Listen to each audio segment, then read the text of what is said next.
Cockroach Janata party అంటే సౌరవ్ దాసు, అశుతోష్ రాణా, అభిజిత్ దుప్కే, ఇలాగ ఒక 5 పేర్ల నేహా బోరా ఇప్పుడు కాక్రోచ్‌లో ఉందా? ఏఎస్ఏలో ఉందంటే ఏఎస్ఏ అధ్యక్షురాలుగా ఉంది. మరి కాక్రోచ్‌లో ఉందో లేదో ఇప్పుడు తను చెప్పట్లేదు. అయితే ఇక్కడ కాక్రోచ్ జనతా పార్టీలోని మరొక అధికార ప్రతినిధి రత్నని మీడియా నిలదీసింది.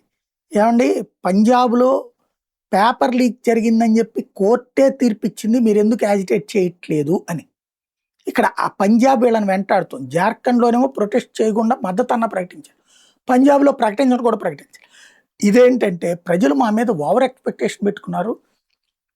మేము దేశమంతా చేసేయలేము ఇట్లాంటిది అని ఆమె చెప్పుకొస్తుంది. మరి దేశమంతా చేయలేనన్నప్పుడు దేశమంతటి ఇష్యూస్ మేమే చేస్తాం. దేశంలో ప్రతి స్కూల్ అంశం మేమే చూస్తాం అని ఎందుకు అంటున్నారు? అంటే ఒక రాజకీయ ఎజెండాతో పుట్టుకొచ్చిన పార్టీ అని వాళ్ళకాళ్ళే ఒప్పుకుంటున్నారు.